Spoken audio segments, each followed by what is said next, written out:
हो गया। मनीष, नेटवर्क नहीं है क्या?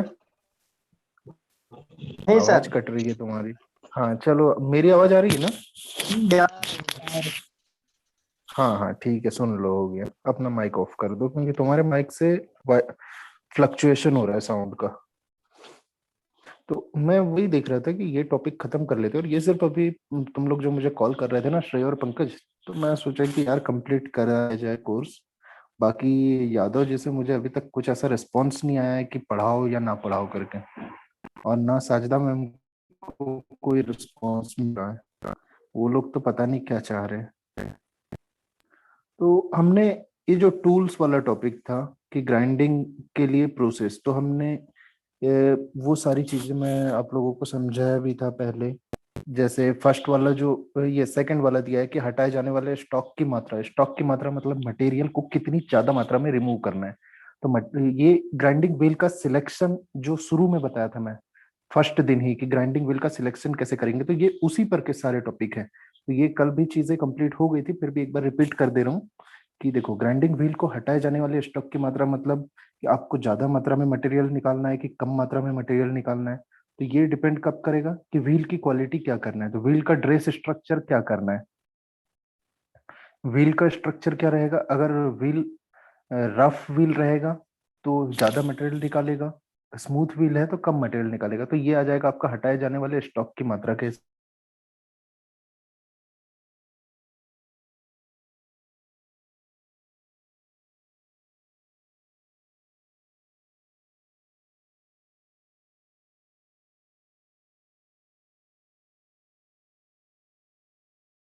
कि उस पर डिपेंड करते हैं। तो कि जितना महीन अगर एब्रेसिव मटेरियल यूज किया गया होगा, जितनी छोटी छोटी कटिंग एजेस होगी उसके एब्रेसिव पार्टिकल की, व्हील के मतलब जैसे आपका ये जो व्हील है, व्हील में जो एब्रेसिव पार्टिकल बहुत छोटे छोटे होते हैं, तो इनकी जितनी छोटी कटिंग एजेस होगी उतना कम मात्रा में मटेरियल रिमूव करेगा। और उतना कम मात्रा में मटेरियल रिमूव कर रहा है मतलब उतनी ज्यादा सफाई के साथ, फिनिशिंग के साथ मटेरियल रिमूव करेगा। तो ये देखना पड़ता है कि हमें किस तरीके की जरूरत है। हमें अगर फिनिशिंग की जरूरत है तो हम फिनिशिंग पर ध्यान देंगे। अगर हमें मटेरियल रिमूविंग की जरूरत है तो फिर मटेरियल रिमूविंग के लिए हमें बड़े एब्रेसिव पार्टिकल्स का, इसके थ्रू जो बना हुआ आपका ग्राइंडिंग व्हील है उसका यूज करेंगे। इसके बाद संपर्क क्षेत्र वाला जो आपका टॉपिक है, फोर्थ टॉपिक, संपर्क क्षेत्र पर डिपेंड करता है, मतलब सरफेस एरिया की आपको फ्लैट सरफेस चाहिए, कर्व सरफेस चाहिए, राउंड सरफेस है, किस टाइप की सरफेस है, एक्सटर्नल राउंड, इंटरनल राउंड, यानी एक्सटर्नल कर्व या इंटरनल कर्व, जैसे आपका वर्कपीस है अगर ये शेप में है तो आप किस तरीके के, मतलब इस शेप की अगर डिजाइन देना है तो एक हो जाएगा। और ये सेकंड वर्कपीस आपको इंटरनल कर्व, ये हो गया एक्सटर्नल कर्व, ये हो गया इंटरनली कर्व। तो इंटरनली कर्व अगर आपको वर्कपीस चाहिए तो फिर वहां पर किस टाइप का व्हील का सिलेक्शन होगा, ये व्हील का सिलेक्शन डिपेंड करेगा। अब वो चीजें मैं बता चुका हूँ कि किस तरीके का, किस टाइम पे कौन सा व्हील का सिलेक्शन करना पड़ता है। उसके बाद आएगा आपका ग्राइंडिंग क्रिया के प्रकार, कौन सी प्रोसेस से ग्राइंडिंग कर रहे हो, क्योंकि ग्राइंडिंग की आपको सरफेसिंग करना है या टूल पर ग्राइंडिंग करना है या वर्कपीस स्मूथ की यानी सॉफ्ट मटेरियल की ग्राइंडिंग करना है या हार्ड मटेरियल की ग्राइंडिंग करना है। उसके बाद ग्राइंडिंग की प्रोसेस जो है आपकी, कि आप कौन कौन सी मशीनों का उपयोग कर रहे हैं, उस पर भी डिपेंड करता है। फिर आया आपका व्हील स्पीड, तो व्हील की स्पीड के हिसाब से व्हील का सबसे पहले स्पेसिफिकेशन में ही बताया था मैं कि जितनी ज्यादा हाई स्पीड पे आपको व्हील चाहिए तो उतने हाई क्वालिटी का एब्रेसिव पार्टिकल्स और बॉन्डिंग पार्टिकल्स को माउंट करना होता है। और अगर हाई स्पीड पर ग्राइंडिंग व्हील यूज कर रहे हैं तो नॉर्मली लो कटिंग, जिसकी लो कटिंग डेप्थ होती है, लो कटिंग एजेस होती है जिसके एब्रेसिव पार्टिकल की, उनका मतलब हाई स्पीड पर मैक्सिमम स्मूथ ग्राइंडिंग व्हील और मीडियम ग्राइंडिंग व्हील का ही उपयोग किया जाता है, न कि रफ। क्योंकि रफ वाला क्या होता है, बहुत ज्यादा मात्रा में मटेरियल रिमूव करेगा, उसको कूलिंग प्रोसेस के लिए बहुत कम टाइम मिलेगा। तो जितना ज्यादा, अगर कम टाइम मिला तो क्या हो रहा है कि अगर इस माइक्रोस्कोप से अगर उसकी सरफेस देखें, आपको नॉर्मली व्हील सर्कुलर दिखेगा, बट उसकी सरफेस को अगर माइक्रोस्कोपिक व्यू से देखेंगे तो आपको इस तरीके की उसकी सरफेस पर एजेस बनी मिलेगी। इस तरीके की, मतलब ये आपकी एजेस आ जाएगी। इस पोर्शन को देख लो कि हल्की सी कटिंग एजेस, और ये कटिंग एजेस जो है, ये सारी की सारी एजेस जो है ये एब्रेसिव पार्टिकल की, एब्रेसिव मटेरियल की होती है, जिनको हम केमिकल बॉन्डिंग के थ्रू और प्रेशर देकर बॉन्डिंग उन्हें व्हील के रूप में कन्वर्ट किया जाता है, व्हील टाइप का शेप देकर। तो ये प्रोसेस क्या होती है, टोटल व्हील बनाने की प्रोसेस है व्हील कास्टिंग प्रोसेस। व्हील को आप कटिंग प्रोसेस से नहीं बनाते, ड्रिलिंग बोरिंग से नहीं बनाते, व्हील को कास्टिंग करते, मशीनिंग प्रोसेस से भी नहीं बनता व्हील। व्हील स्पेशली जब ग्राइंडिंग व्हील बना रहे हैं तो ग्राइंडिंग व्हील कास्टिंग प्रोसेस से ही बनता है। ये चीज आ जाएगा। उसके बाद आपका आ गया व्हील की स्पीड, हो गया कार्य की स्पीड, आपको वर्कपीस कितनी गति से मूवमेंट लाना है, कि वहां पर ये डिपेंड करता है। अगर कम गति में है तो सॉफ्ट व्हील यूज करना है, बहुत गति में यूज कर रहे हैं तो हार्ड व्हील्स का उपयोग करना पड़ता है। सॉफ्ट व्हील का उपयोग कम गति पर क्यों, जैसे आपका वर्कपीस एल्यूमिनियम का है या कॉपर का है तो उस टाइम पे आपको कम गति के व्हील उपयोग करना पड़ेगा। और अगर टंगस्टन है या फेरस के है, मतलब आयरन के है, तो वहां पर आपको हार्ड मटेरियल्स का उपयोग करना पड़ता है, ताकि क्योंकि इनकी सरफेस हार्ड होती है, इसीलिए हार्ड व्हील का उपयोग करना पड़ता है। अगर हार्ड व्हील का उपयोग आप एल्यूमिनियम पे करेंगे तो एल्यूमिनियम पहले से ही सॉफ्ट धातु है, तो बहुत ज्यादा मात्रा में मटेरियल रिमूव हो जाएगा और सरफेस क्लीन नहीं मिल पाएगी। तो ये चीजें आती है। इसके बाद आएगा मशीन की स्थिति, की मशीन किस तरीके की है, किस स्ट्रक्चर पर मशीन को रखा गया है, हल्की है, पुरानी है। पुरानी मशीनें हैं तो उसमें ज्यादा लोडेड व्हील का उपयोग नहीं कर सकते। नई मशीनें हैं, अच्छे स्पीडली वर्क करती है, स्मूथ वर्किंग है, तो उनमें डिपेंड करता है। तो ये सारी चीजें आ जाएगी। फिर आएगा व्यक्तिगत तथ्य, अपने पर्सनल फैक्टर भी देखना पड़ता है कि अगर कुशल कारीगर है, जैसे मैं कल भी बताया था कि पर्सनल फैक्टर डिपेंड क्यों करता है, पर्सनल फैक्टर डिपेंड इसीलिए करता है, अरे ये क्या हो गया, हाँ, पर्सनल फैक्टर डिपेंड इसीलिए करता है क्योंकि देखो, अगर किसी बंदे को सिखाना है तो मतलब जैसे आप लोग भी सीख रहे हैं तो क्या है, सबसे पहले आपको खराब चीजों में, जैसे आप लोग घर में गाड़ी चलाना भी सीखते हैं तो इकट्ठे शोरूम से आई हुई नई कार चलाने माँ बाप भी नहीं देते किसी के, हमारे भी माँ बाप ने नहीं दिए। बोलते कि नहीं बेटा पहले पुरानी गाड़ी से सीख लो, क्योंकि तुम नई गाड़ी गिरा दोगे नुकसान ज्यादा कर दोगे। तो वही चीज है कि एक तरीके से नुकसान हो जाता है। और कुशल, अगर कुशल कारीगर है तो उसके हाथ में कोई भी दो दो, पुराना मटेरियल दो या नया मटेरियल दो, दोनों चीजों को सही वे में बना देगा। पर अकुशल है या अर्ध कुशल है तो उसे पहले सीखना है। जैसे आप लोग देखे होंगे वर्कशॉप में कहीं पर भी, जब ट्रेनी रहते हैं तो उनको इंजन भी अगर खोल रहे तो इंजन खोलने के लिए भी वो लोग क्या करते हैं, सबसे पहले पुरानी मशीनों को खुलवाया जाता है। हम लोगों से भी जब हम मतलब इंडस्ट्री में भी गए थे तो इंडस्ट्री में भी उन्होंने हमको पहले पुरानी मशीनें पर वर्क दिखाए और पुरानी चीजों को उड़ेलना, पुरानी चीजें कैसी खुलती है वो चीजें दिखाए, उसके बाद बोले कि हाँ अब नए पर काम कर लो। तो जो 2-3 दिन की जो ट्रेनिंग होती है, पहले मतलब नई चीजें दिखाई जाती है, उसके बाद पुरानी चीजों को खोल के बताया जाता है कि ये देखो इसके अंदर का पार्ट ऐसा है, इसके अंदर का पार्ट ऐसा है, आपको इस लाइन में काम करना है। तो ये चीजें आ जाती है। यार तुम 3 ही लोग आते हो, बाकी लोग पता नहीं क्यों पढ़ना नहीं चाहते क्या बाकी लोग? पता नहीं क्यों नहीं आ रहा।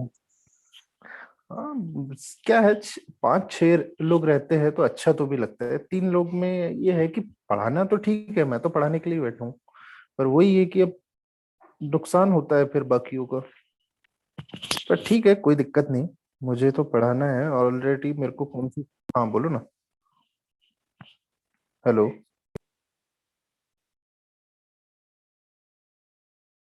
हाँ, छोटा वर्क पीस है और आपको कर्व शेप देना है तो वहां पर आपको हैंड ग्राइंडिंग मशीन या पोर्टेबल ग्राइंडिंग मशीन पर छोटा व्हील यूज करके आप मशीन को मूवमेंट दे सकते हैं या वर्कपीस को मूवमेंट दे सकते हैं।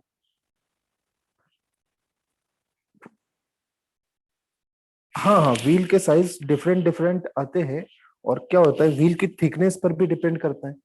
और एक जैसे व्हील का जब आप ग्राइंडिंग मशीन में यूज करते हैं, मतलब हैंड ग्राइंडिंग में, तो हैंड ग्राइंडिंग का व्हील हल्का सा इस शेप में आता है। हाँ, और ये उसका सेंटर एक्सिस हो गया। तो क्या है कि इस सेंटर एक्सिस पर कम एरिया में रहता है और बाहर वाला एरिया ज्यादा। बट जो इसकी कटिंग एजेस होती है, जैसे मैं येलो करके दिखा दे रहा, इसकी क्या, येलो में शो नहीं हो रहा, ब्लैक ही कर दे रहा हूँ। अरे यार, हाँ, ये जितना पोर्शन ब्लैक वाला करके दे रहा हूँ, ये है उसकी कटिंग एजेस। और जो पीछे वाला जो पोर्शन है, पीछे वाले को मैं येलो कर दे रहा, ये पोर्शन जो है ये मेटल प्लेट होती है। क्यों? क्योंकि जब आप हैंड ग्राइंडिंग और मशीन ग्राइंडिंग मशीन यूज करते हैं, तो इनमें क्या होता है, ग्राइंडिंग व्हील की थिकनेस बहुत कम आती है, ताकि हम इसे आसानी से पोर्टेबल कर सके।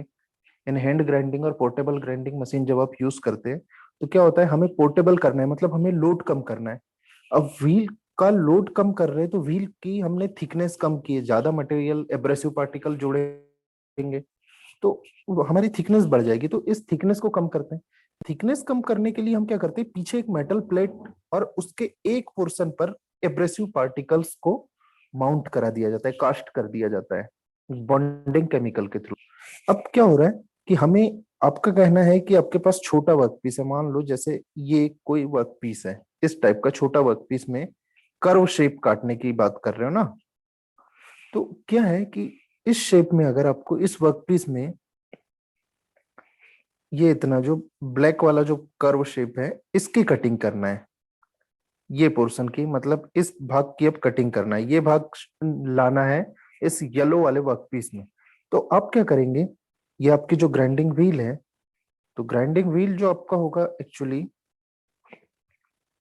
ये ग्राइंडिंग मशीन पर, हैंड ग्राइंडिंग मशीन पर माउंट होगा। और हैंड ग्राइंडिंग मशीन क्या होती है, इस शेप में होती है। यहाँ पर आपका हैंडल पोर्शन आ गया, और यहाँ पर रोटेटिंग मोटर होती है, जो व्हील को राउंड शेप में रोटेट करवाती है। मतलब ये व्हील को, ये देखो यहाँ पर मोटर होती है उसकी, और ये राउंड शेप में रोटेट करवाती है वहीं पर। और ये अपना हैंडल वाला पोर्शन हो गया व्हील मशीन के लिए, ये हो गई अपनी हैंड ग्राइंडिंग मशीन का। तो हमें अब जब करना है, मूवमेंट लेना है, हमें इस शेप को कर्व करना है, तो क्या होगा, हम वर्क पीस को एक जगह माउंट कर देंगे, एक जगह फिक्स करेंगे, जैसे आप बेंच वाइज पर करते हैं, किसी भी क्लैंप के थ्रू वर्कपीस को फिक्स कर देंगे। और उसके बाद हम इस मशीन को मूवमेंट देंगे यहां पर। मतलब हमारी अब मशीन जो, ये सिर्फ व्हील बना दे रहा, कि हमारा जो ये व्हील है, व्हील को हम मूवमेंट देंगे इस तरीके से। हम व्हील को, मतलब हमारी मशीन को, हमारे हाथ को मूवमेंट देंगे। हाथ को मूवमेंट देंगे तो व्हील का मूवमेंट इस दिशा से इस दिशा की ओर जाएगा।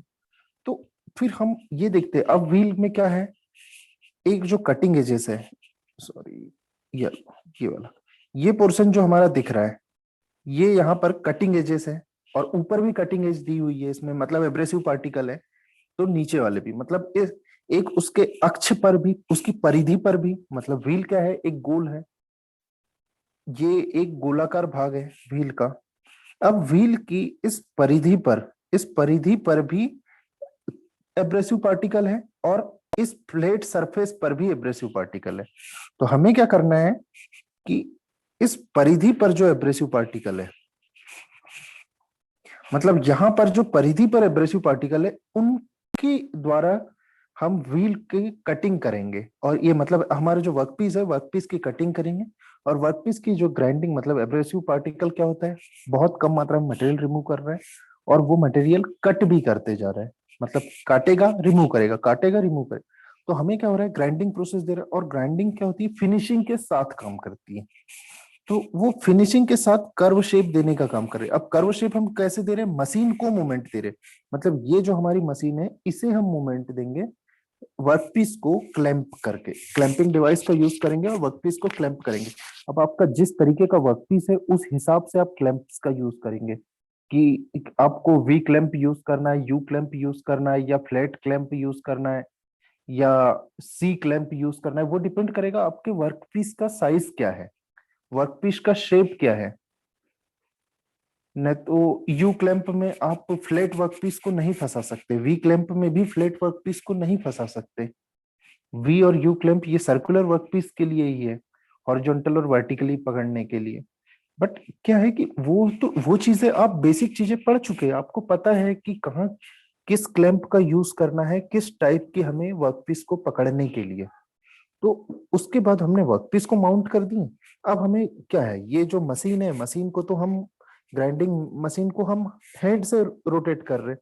तो छोटे वर्कपीस के लिए हम ग्राइंडिंग मशीन को हाथ से आसानी से मूवमेंट देके, ये हो जाता है कुशल कारीगर वाला काम। पर क्या होता है, हर कोई कुशल तब तक नहीं बनता जब तक वो पहले से प्रैक्टिस ना करे। तो हर कोई कुशल इंसान पहले अकुशल जरूर होता है। तो ये मत सोचो कि नहीं यार उससे बनता है मुझसे नहीं बनेगा, 4 बार प्रैक्टिस करोगे सबसे बनेगा। ठीक है, क्लियर हुआ? हाँ। अब इसके बाद जो हमारा एक नेक्स्ट टॉपिक है, ये कूलिंग विधि। कूलिंग विधि के बारे में बताया था मैं कि क्या होता है जब हमारे एब्रेसिव पार्टिकल से बना हुआ ग्राइंडिंग व्हील जो है ये बहुत ज्यादा हाई स्पीड से चलता है। तो इसके लिए हमें क्या करना पड़ता है, इसके पार्टिकल जल्दी गर्म हो जाते हैं। तो इन्हें ठंडा करने के लिए कुछ एब्रेसिव कुछ जो ग्राइंडिंग व्हील होता है वो एयर कूलिंग पर चलते हैं। मतलब हवा के संपर्क में आएंगे ठंडे हो जाएंगे, ठीक है। अगर आप बहुत कम यूज कर रहे हो ग्राइंडिंग व्हील का तो एयर कूलिंग चल जाता है। पर जो रेगुलर यूज में जो ग्राइंडिंग व्हील चलते हैं और पतले पतले मतलब थिक ग्राइंडिंग व्हील जो एकदम कंटिन्यू चलते ही रहेंगे और उन पर वर्क करना, उसके लिए हम वाटर कूलिंग या ऑयल कूलिंग्स का यूज करते हैं। तो नॉर्मली ऑयल कूलिंग का यूज किया जाता है। ऑयल कूलिंग इसीलिए कूलेंट जो रहते हैं, तो क्या होता है कूलेंट महंगे पड़ते हैं, इसीलिए ऑयल कूलिंग का यूज करते हैं। और इन सब चीजों से बचने के लिए जुगाड़ टेक्नोलॉजी लगा के वाटर कूलिंग का भी यूज करते हैं। वाटर कूलिंग क्या मतलब, व्हील पर पाइप, एक छोटे से पाइप से उसे ठंडा पानी डाला जाता है बस, और वो रोटेट चलता रहता है उस पानी का रोटेशन। उसमें क्या होता है, व्हील पर जो छोटे छोटे कण जो चिपक रहे हैं मेटल के, वो भी धुला जाते हैं। दूसरी चीज, व्हील ज्यादा गीला नहीं होता। पर अगर आप जो बड़े व्हील्स हैं, जो ये अपना ग्राइंडिंग मशीन में जो व्हील है अपने यहाँ जो वर्कशॉप में, इस पर अगर आप मतलब वाटर कूलिंग करेंगे, ये जो व्हील है ये एयर कूलिंग के लिए ही बना है। मतलब इनका यूज किए, फिर थोड़ी देर मशीन को ठंडा रहने दो, मतलब मशीन ऐसी भी कम चलती है। और अगर इसे आप इन व्हील्स को आप अगर यानी वाटर कूलिंग या ऑयल कूलिंग देंगे, तो क्या होगा कि इनमें बॉन्डिंग केमिकल्स के साथ ऑयल की क्रिया ज्यादा हो जाएगी और आपके जो मटेरियल जितना रिमूव हुआ है वो जल्दी जल्दी व्हील पर ही चिपकने लगेगा, क्योंकि वो ठंडा होगा और व्हील पर ही चिपक जाएगा। अब उस व्हील पर चिपक गया तो हमें क्या करना पड़ेगा, इसके लिए बार बार ड्रेसिंग करना पड़ेगा। इसीलिए डिपेंड कर हम ये भी देखते हैं कि हीट कैसे कम करना है, तो नॉर्मली एयर कूलिंग्स का ही यूज किया जाता है, क्योंकि हम बहुत कम यूज करते हैं ग्राइंडिंग व्हील का। पर जहां कंटिन्यू यूज कर रहे हैं वहां पर हमें ऑयल कूलिंग और वाटर कूलिंग का यूज करना पड़ता है, पर ये बहुत रेयर केसेस होती है। पर आपको जानकारी रहना चाहिए, बस यही चीज था। इसके बाद है ग्राइंडिंग स्पीड, फीड और कट। अब ये एक जो फॉर्मूला दिया हुआ है आपको यहाँ पर, कि ये फॉर्मूले का मतलब क्या है। इस फॉर्मूले का मतलब ये है, अरे यार कहाँ गया, कैसे चेंज हो गया।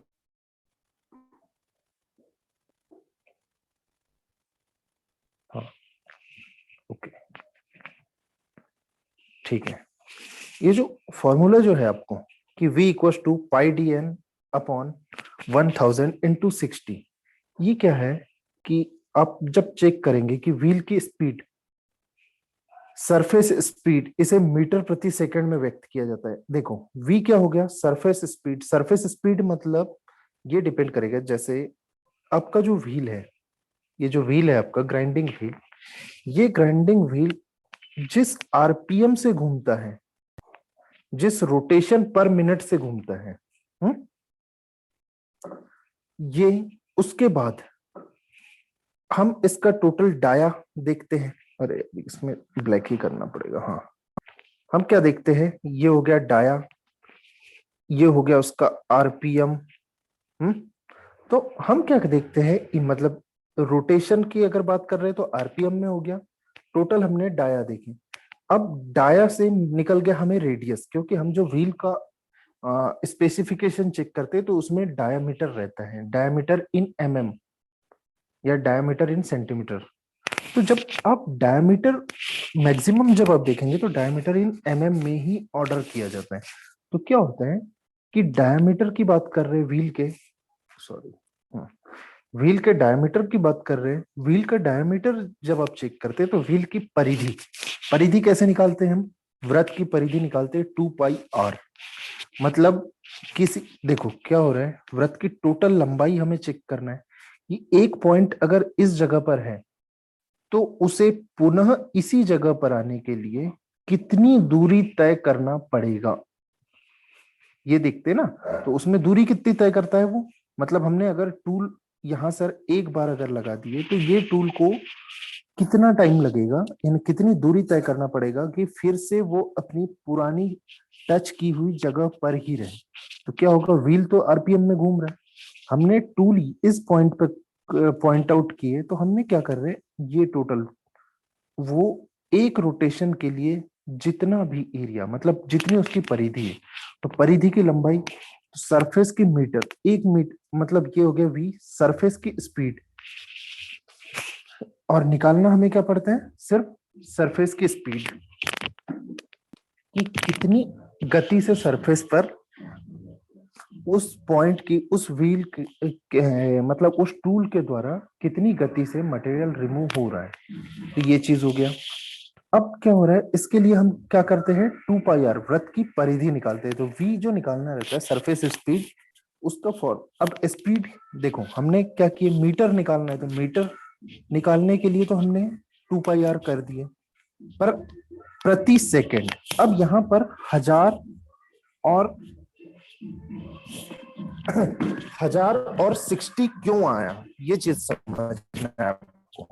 तो 1060 क्यों आया, वो चीज बता रहा हूँ। देखो क्या हो रहा है, हमारे पास सारा डाटा, जितना भी डाटा है वो कितना रहा है, मिलीमीटर में रहा है, और मिलीमीटर में है। अब हमें 1 मीटर में कितने सेंटीमीटर होते हैं, 100 सेंटीमीटर बराबर 1 मीटर। तो 1000 मिलीमीटर बराबर 1 सेंटीमीटर, ये सॉरी, तो उसको मिलीमीटर तक 1000 डिवाइड करेंगे, नहीं होगा। हाँ, उसके बाद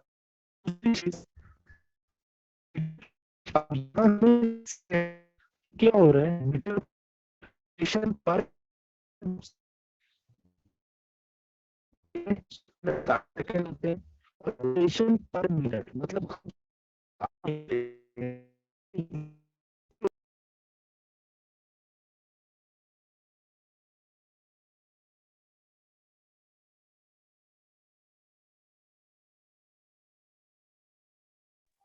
हेलो सुरेश,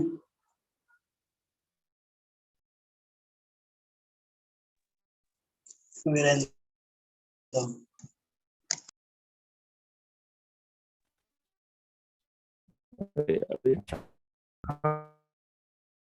वो पता नहीं अचानक से close कर दिया, शायद 40 मिनट हो गए थे, तो कह रहे होगे फिर से स्टार्ट कर रहा हूँ।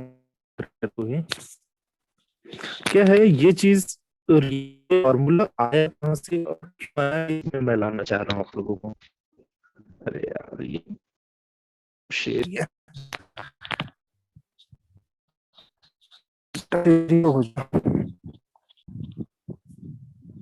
कुछ डिस्प्ले में दिख रहा है आप लोगों को?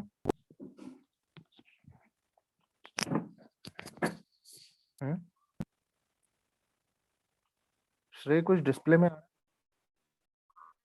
हाँ हाँ, ओके, अभी अब आ गई ना, आ जाएगी आ जाएगी। वो पता नहीं शायद लीव हो गया था अचानक से। तो देखो, ग्राइंडिंग व्हील के लिए जो आप सरफेस स्पीड निकालेंगे कि कितने स्पीड से सरफेस मूव कर रही है, कितने स्पीड से मटेरियल रिमूव हो रहा है, कितनी डेप्थ से मटेरियल रिमूव हो रहा है, ये सारी चीजें हमें अगर निकालना होता है तो हमें इस फॉर्मूले पे जाना पड़े। इस फॉर्मूले में क्या कह रहा है, v equal to pi D N upon 1000 into 60। आप चाहो तो रट भी सकते हैं, पर मैं चाह रहा हूं कि कैसे आया, ये ही फॉर्मूला क्यों आया। और इसमें 1000 और 60 का क्या मतलब है, n का क्या मतलब है, क्योंकि देखो यहाँ 1000 को मिलीमीटर में मीटर में बदलना भी लिख के दे दिया, पर आप क्यों आया, और ये 60 का भी दे दिया है, पर वो चीज है कि आप लोग इस चीज को पढ़ने के बजाय समझने पर फोकस ज्यादा अच्छे से करें, तो ये चीज आपको आगे भी काम आ जाएगी। तो ये चीज फिर भूलने लायक नहीं रहेगा, मैं ये चाह रहा हूँ। देखो मैं कुछ लिखते जाता हूँ। क्या था कि हमारा जो मेन फॉर्मूला था v equal to pi D N upon 60, यानी pi D N upon 1000 into 60। मैंने क्या कहा, सरफेस स्पीड क्या थी, मीटर प्रति सेकेंड। ठीक है, डाटा वो अपना माइक ऑन कर लो, कोई दिक्कत नहीं है, थोड़ा सा ये चीजें क्लियर भी हो जाएगी, रिस्पॉन्स आते रहेगा। तो इसमें क्या है, पाई डी एन अपॉन 60। मैंने क्या कहा था, वृत्त की परिधि, परिधि के बारे में जब आप पढ़ते हैं तो क्या होता है, 2 पाई आर, बहुत ज्यादा हो रहा है, यानी मैं सिर्फ फॉर्मूला लिख दे रहा हूँ। वृत्त की परिधि जब आप पढ़ते हैं तो इसमें क्या पढ़ते हैं, 2 पाई और आर, 2 पाई आर पढ़े भी होगे। अब देखो 2 पाई आर को पाई डी भी लिखते हैं। डी क्यों लिखते हैं, D equal to twice of R, मतलब रेडियस का दुगुना उसका व्यास होता है। आर क्या हो गई, त्रिज्या, डी क्या हो गया, व्यास। हाँ, और व्यास क्या चल रहा है, मिलीमीटर में। तो यहां से ये जो परिधि है 2 पाई आर, 2 पाई आर को हमने लिखे, मतलब ये जो परिधि है 2 पाई आर, 2 पाई आर को हमने लिखे पाई डी। और पाई डी क्यों लिखे, ये जो डी आया, डी इक्वल टू 2 आर से डी आया, डी आया अपना 2 आर से, ट्वाइस ऑफ आर से। तो पाई और डी वाला तो मतलब आप लोगों का कंप्लीट हो गया। अब क्या हो रहा है, देखो हमारा जो व्हील है 1 मिनट में 2800 बार रोटेट हो रहा है, कहीं 600 बार रोटेट हो रहा है। तो हमें स्पेसिफिक व्हील मतलब मशीन पर दिख जाएगा कि हमारा व्हील कितना रोटेट हो रहा है। तो उस रोटेशन को इसमें आपने, अब देखो यहाँ पर क्या था, हमने पाई और डी लिए थे, हमने पाई और डी बना दिए। ठीक, ये कहां से बनाया हमने, 2 पाई आर को पाई डी बना दिए। क्यों, क्योंकि D equal to twice of R. ठीक है, ट्वाइस ऑफ आर हो गया, डी इक्वल टू। अब क्या हो रहा है, हमें क्लियर करना है वी, वी क्या हो जाती है, वेलोसिटी, और ये किस पर डिपेंड करती है, मीटर प्रति सेकेंड। हम यहां से हमने क्या डिस्टेंस निकाले, सिर्फ डिस्टेंस निकाले कि वो एक व्हील कितने डिस्टेंस कवर कर रहा है, सरफेस की स्पीड निकाल रहे हैं। तो हमने सिर्फ एक व्हील के डिस्टेंस निकाले।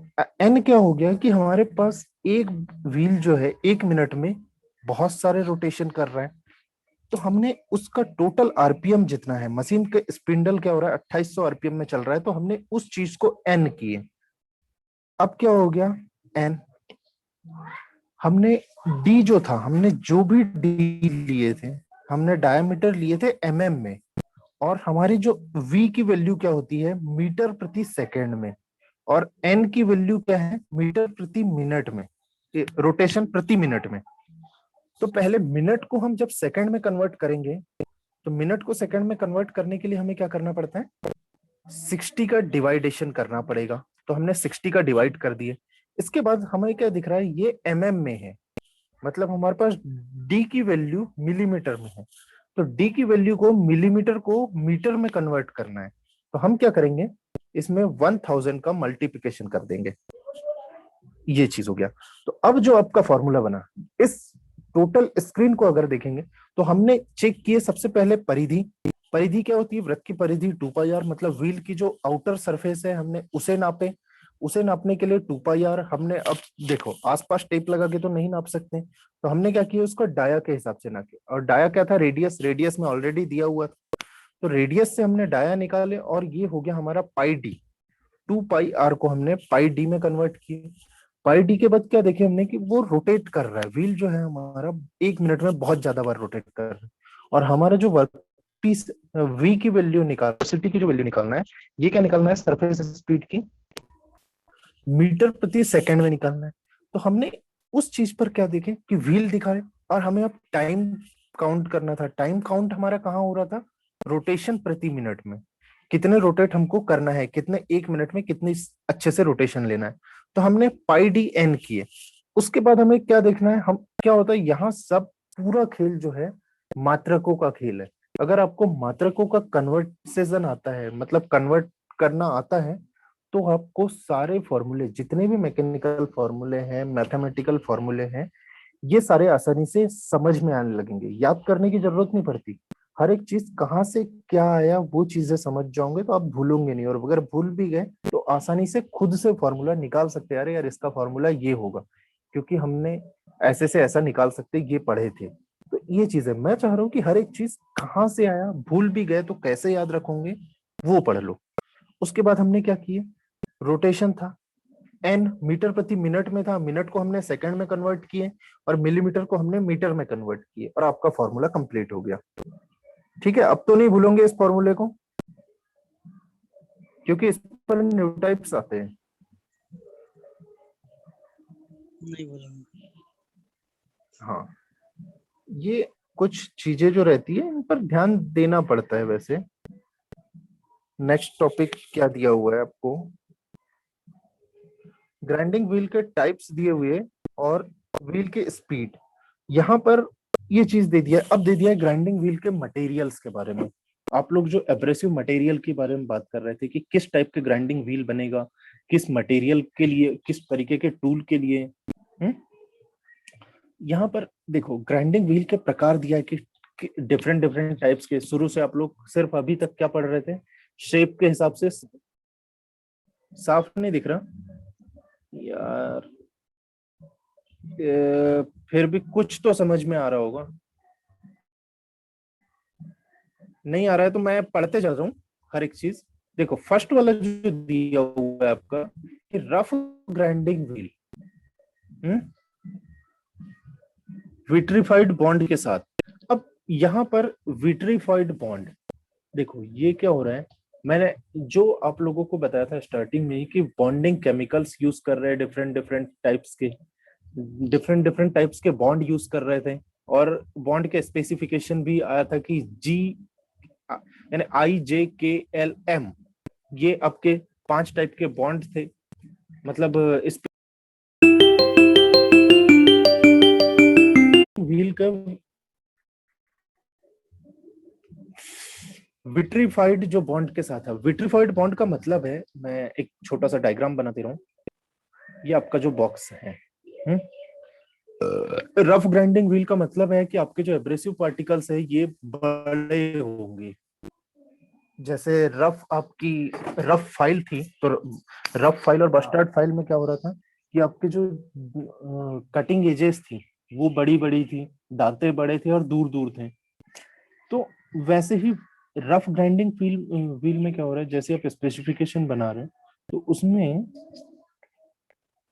व्हील के मटेरियल्स जो है एब्रेसिव पार्टिकल्स, मान लो ये एक उसका स्पेसिफिकेशन दे रहा हूं। अब विट्रीफाइड बॉन्ड का मतलब है कि आपके जितने भी बॉन्डिंग केमिकल्स हैं वो एक दूसरे से पैरेलली कनेक्टेड होंगे, सेकेंड, अब विट्रीफाइड बॉन्ड के लिए आप जो पैरेलली कनेक्टेड कर रहे हैं, तो इसमें क्या हो रहा है, इसे बहुत कम स्पीड पर, मतलब इसे व्हील स्पीड जो रहेगा 25 मीटर पर सेकेंड। अब व्हील की स्पीड कैसे निकाले थे, व्हील की स्पीड निकाले थे अपने v equal to pi D N upon 60। हाँ, तो यहाँ पर उसी फॉर्मूले के हिसाब से स्पेसिफाई किया गया है कि अगर v की वैल्यू 25 आ रही है, अभी थोड़ी देर पहले फॉर्मूला पढ़े, equal to pi N 1000 to 60, ये फॉर्मूला पढ़े थे ना अभी, pi D N upon 1000 into 60।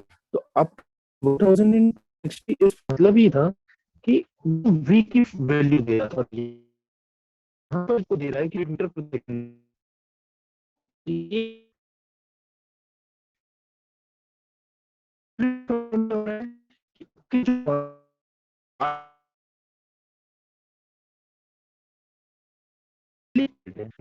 दूसरी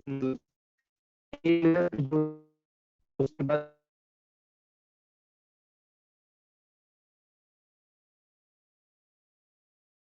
किए तो ये bond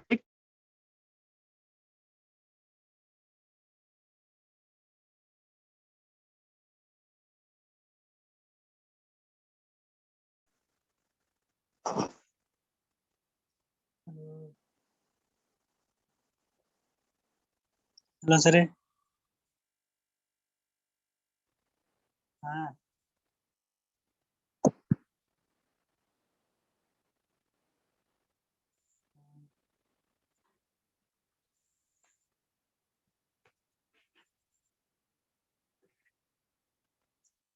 V is equal to I R N I D N but 1000 into सब। हाँ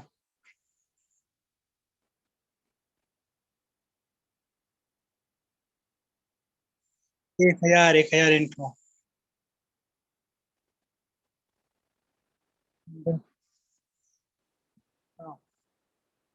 हाँ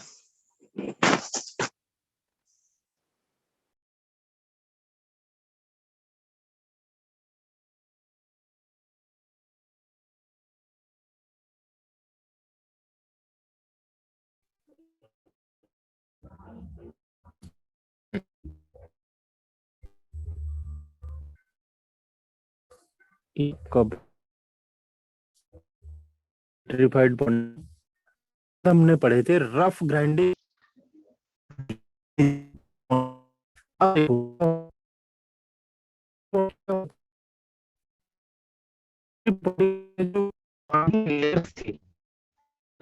थी तो उसमें क्या हो रहा था, हमें सिर्फ ये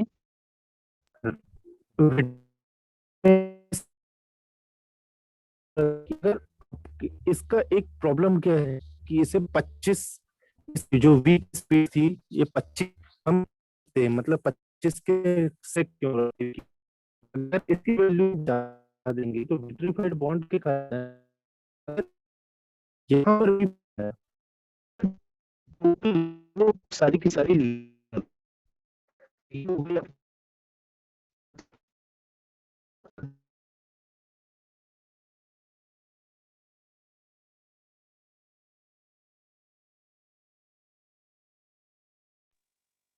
हाँ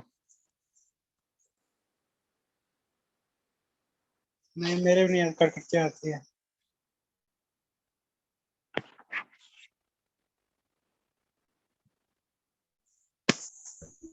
हाँ श्रेय, यार पता नहीं आज ये बार बार क्यों खत्म कर रहा है। और सेकंड क्लास मतलब फर्स्ट लेक्चर, अच्छा इससे पहले कोई और लेक्चर नहीं लगता ना?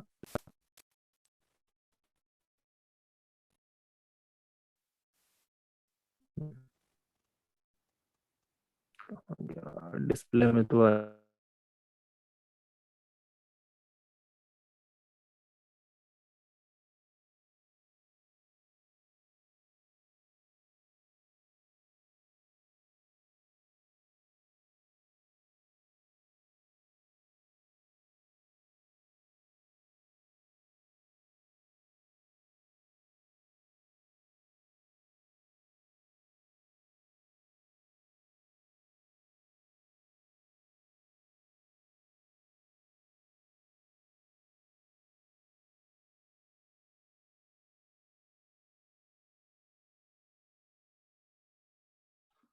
हाँ श्रेय, ये देखो क्या था कि हमें विट्रिफाइड बॉन्डिंग का मतलब ही था कि लेयर बाय लेयर है, तो लेयर बाय लेयर की अगर बॉन्डिंग है तो हमें क्या हो रहा है कि इन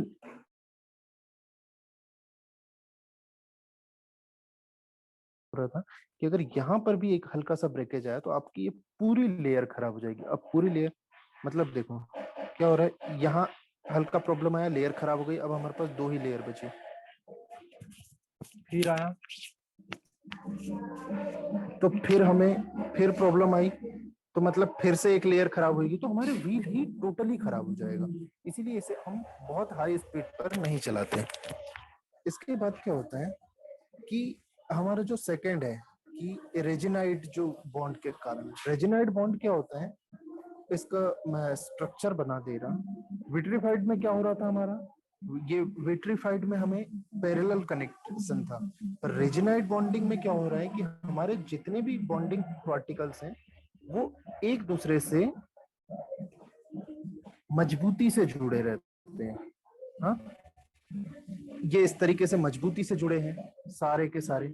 अब इस रेजिनाइड बॉन्ड में मतलब ये जो बॉन्ड है, ये वाला केमिकल अपना एक पार्टिकल जो है ये इससे भी जुड़ा है, इससे भी जुड़ा है, तो हमें जो स्ट्रक्चर मिलेगा, जो भी हमें स्ट्रक्चर मिल रहा है वो स्ट्रक्चर आएगा इस तरीके से, एक लेयर, दूसरा लेयर और एक दूसरे से हल्का हल्का कनेक्टेड।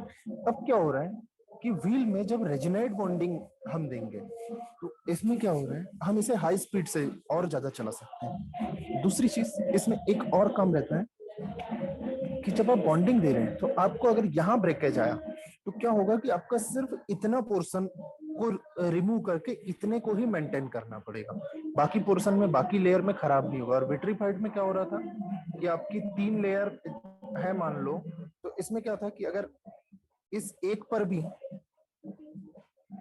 फर्स्ट लेयर पर ही अगर आपके ब्रेकेज आ गया तो वो खत्म हो जाती थी। और यहाँ पर रेजिनाइड में क्या होगा कि आपकी फर्स्ट लेयर बची रहेगी, फिर सेकंड लेयर फिर बची रहेगी, क्योंकि उसका लेयर वाला जितना भी पोर्शन है, जैसे फर्स्ट लेयर ये और ये आपकी फर्स्ट लेयर है। अब क्या हो रहा है कि फर्स्ट लेयर में जैसी प्रॉब्लम आएगी तो सिर्फ इतना खत्म होगा। उसके बाद हम क्या कर सकते हैं, इसकी जब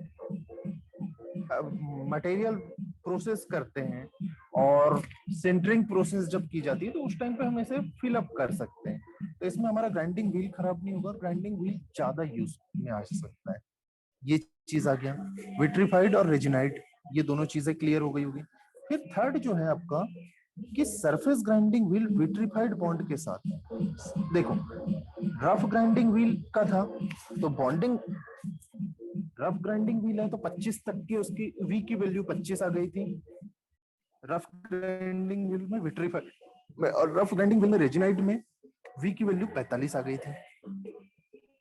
अब क्या कर रहे हैं, अब रेजिनाइड में एक और चीज अच्छा ये रहता है कि आपके ये जो बॉन्ड्स जुड़े हैं उसके साथ एक क्रॉस सेक्शन के साथ में भी कहीं कहीं बॉन्डिंग हो जाती है, तो ये क्रॉस सेक्शन बॉन्डिंग होने के कारण और प्रॉफिट क्या मिलता है ये भी बताऊंगा कि क्या होता है कि जब भी ये चीजें चल रही है।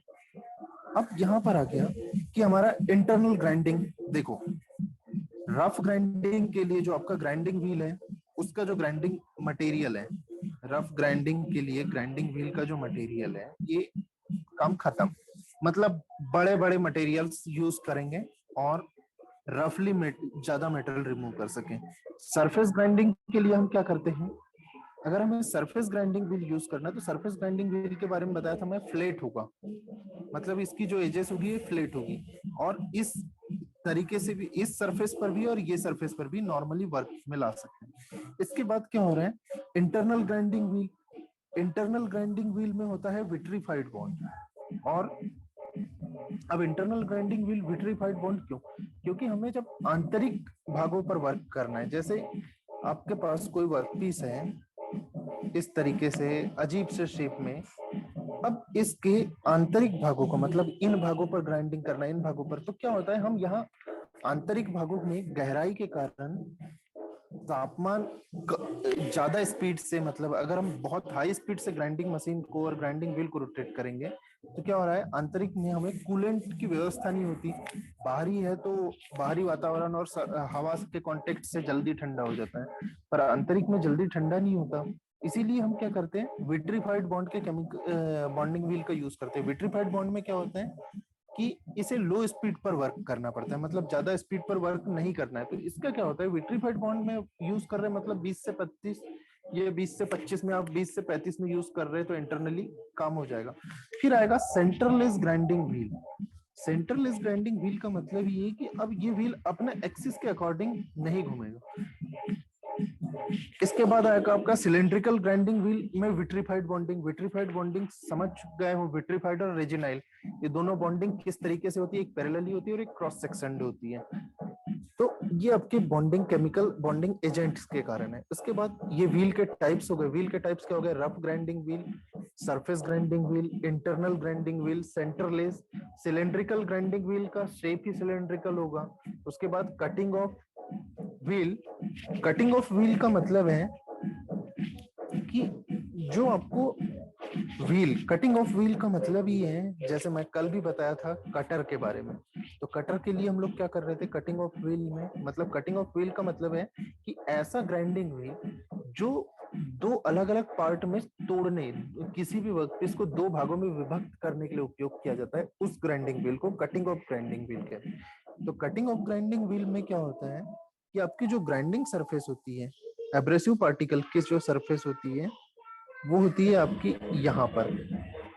एब्रेसिव पार्टिकल की सरफेस सिर्फ यहाँ पर है, और कटिंग ऑफ ग्राइंडिंग व्हील की थिकनेस बहुत कम होती है, और इसमें सेंटर में मेटल पार्ट्स होता है, और एब्रेसिव कटिंग जो होती है, मतलब कटिंग ऑफ में रफ ग्राइंडिंग एब्रेसिव पार्टिकल्स का उपयोग उसकी एजेस पर, उसके किनारों पर कर दिया जाता है। बस ये आपके कटिंग करने के लिए उपयोग किया जाता है। इसके बाद आ गया टूल की हेड ग्राइंडिंग। टूल की जब हेड ग्राइंडिंग करते हैं तो टूल्स के लिए जब भी आप ग्राइंडिंग व्हील का उपयोग कर रहे हैं तो क्या करना है आपको, जब भी आप टूल्स पे कर रहे हैं तो आपको स्मूथली करना पड़ता है। देखो रफली यूज कर रहे हैं क्योंकि आपके जो टूल है, टूल को आपको बहुत सावधानी से प्रिसीजन के साथ बनाना पड़ता है, साम्यता के साथ बनाना पड़ता है, क्योंकि अगर टूल को आपने साम्यता के साथ नहीं बनाया और हाई स्पीड से रफली वर्क में बना दिए तो यार 10 नंबर का स्प्लाइन बना रहे हैं आप लोग, तो उसमें क्या होगा, अगर प्रिसीजन नहीं बनाए तो वो 11 नंबर में बन जाएगा और 10 नंबर के पिन पे ढीला हो जाएगा। तो इसीलिए इन सब चीजों से बचने के लिए हमें प्रिसीजन चाहिए। प्रिसीजन क्या पे आएगा, लो स्पीड पे, क्योंकि जब भी आप प्रिसीजन लाएंगे, जब भी आप साम्यता लाएंगे तो वहां पर आपकी स्पीड कम हो जाएगी। जैसे आप लोग देखे होंगे आपके घर बनते हैं तो घरों में क्या हो रहा है, प्लास्टर जब होता है तो सीधी दीवार को जब प्लास्टर करते हैं तो वो लोग बहुत जल्दी करते हैं, पर जब कोने मिलाने की बात आती है तो बहुत धीमे धीमे और एकदम आराम से करते हैं। तो वो चीजें आ जाती है कि वहां आपको प्रिसीजन चाहिए, वहां आपको एकदम परफेक्टनेस चाहिए। और जब आप टूल पे वर्क कर रहे हैं तो टूल की ग्राइंडिंग कर रहे हैं या टूल पर मशीनिंग कर रहे हैं तो वहां आपको एकदम परफेक्टनेस चाहिए। तो प्रिसीजन या परफेक्टनेस अगर चाहिए तो वहां आपकी स्पीड कम हो जाती है। और स्पीड कम होने का कारण ये कि वी की वैल्यू 20 से 35 के बीच आ जाएगी, और आपकी ग्राइंडिंग व्हील जो रहेगा वो स्पेशल टूल के लिए जो डिजाइन किए ग्राइंडिंग व्हील उनका उपयोग करेंगे, जो स्मूथली मटेरियल रिमूव करें और हार्ड मटेरियल को आसानी से रिमूव करें। मतलब टूल का जो मेटल होता है वो हार्ड होता है, टूल के जो कवर होता है वो हार्ड होता है, तो टेम्पर्ड होता है। टेम्पर्ड मतलब पीट के बनाया हुआ टूल जो होता है, तो पीटा हुआ टूल है, टेम्पर्ड टूल है। तो इसके कारण क्या होता है, मटेरियल की सरफेस हार्ड हो गई। अब उस हार्ड सरफेस पर आपका व्हील स्मूथली वर्क कर सके, इसीलिए हाई स्ट्रेंथ के जो एब्रेसिव पार्टिकल्स का व्हील बनाया जाता है उसे आप टूल की हेड ग्राइंडिंग व्हील या टूल की ऑटोमेटिक ग्राइंडिंग के लिए, टूल की हेड ग्राइंडिंग मतलब हैंड ग्राइंडिंग मतलब हेड, हाथों से जिन ग्राइंडिंग व्हील का यूज कर रहे हैं, और एक ऑटोमेटिक मशीन में अगर ग्राइंडिंग व्हील है तो वो शेप, जैसे आपको मास प्रोडक्शन करते हैं तो टूल की ऑटोमेटिक मशीन ग्राइंडिंग व्हील का उपयोग करना पड़ता है। और अगर आप लो प्रोडक्शन कर रहे हैं या छोटे मोटे अपने काम कर रहे हैं तो इसके लिए टूल की हैंड ग्राइंडिंग का यूज करते हैं। अब यहाँ आ गया कार्बाइड टूल की हेड ग्राइंडिंग। नॉर्मली जो टूल है, अब देखो मेटल टूल जो है, तो मेटल टूल में क्या होता है कि आपको मशीन के हिसाब से करना पड़ता है, पर जो कार्बाइड टूल है, कार्बाइड टूल में क्या होता है, कार्बाइड है एक भंगुर अधातु, मतलब धातु के वो टुकड़े जिनका उपयोग, जिनमें CaO का उपयोग बहुत ज्यादा मात्रा में हो गया है, कैल्शियम ऑक्साइड और कार्बन, इन चीजों को बहुत ज्यादा मात्रा में मिला दिया जाता है तो वो बनता है कार्बाइड, और इनके थ्रू जो टूल बना है। तो अब देखो कार्बाइड टूल है तो कार्बाइड टूल के लिए आपको स्पीड बहुत कम रखना पड़ेगा। क्यों? क्योंकि वो भंगुर अधातु से बना है, भंगुर चीजों से बना है। कार्बाइड बहुत ज्यादा मात्रा में है, तो उसे आप बहुत प्रिसीजन से, बहुत साम्यता से, धीरे धीरे, जैसे देखे होंगे कि गीली मिट्टी से अगर आप बना रहे हैं, मतलब कोई मूर्ति बनाने वाला गीली मिट्टी से मूर्ति बनाता है तो वो बहुत स्पीडली बनाने काम करने लगता है, नहीं ना नर्म मिट्टी से। पर वहीं अगर जो पत्थर का जो शिल्पकार है, तो उसे अगर जुड़ाई करना है या कोई और काम करना है, मतलब जैसे धातु से अगर तुमको कोई डिजाइन बनाना है, लोहार के पास अगर गए तो वो क्या है, जबरदस्त पीट पीट के लोहे की डिजाइन बना देगा। पर अगर अगर किसी पत्थर के शिल्पकार के पास में अगर गए कि यार बोले कुछ डिजाइन बना दे मेटल का, ये मतलब पत्थर के कोई मूर्ति बना दे, तो वो बहुत एकदम धीरे से और हल्के हाथों से करेगा। क्यों? क्योंकि पत्थर भंगुर होता है। तो कार्बाइड के जो टूल है, कार्बाइड के टूल्स क्या होते हैं, ये भंगुर बने हुए होते हैं, तो उन्हें अगर हाई स्पीड से, हाई स्ट्रेंथ से अगर ठोका जाए तो वो टूट जाएगा, ब्रेकेज आ जाएगी। तो उन ब्रेकेज से बचने के लिए जिन टूल्स का उपयोग कर रहे हैं, तो ये आपका आ जाएगा कार्बाइड टूल्स। तो आपको टूल्स समझ में आ गए? चलो यार, ये बाजू में डीजे बज रहा है मेरे भी, और सेकंड क्लास का भी टाइम। क्या हो रहा है श्रेय? अच्छा, मुझे लगा। चलो, मैं फिर, तुम्हारे भी नेक्स्ट क्लास का टाइम हो रहा है, शायद लिंक आ गई होगी जेबा मैम की। ओके, चलो ठीक है फिर।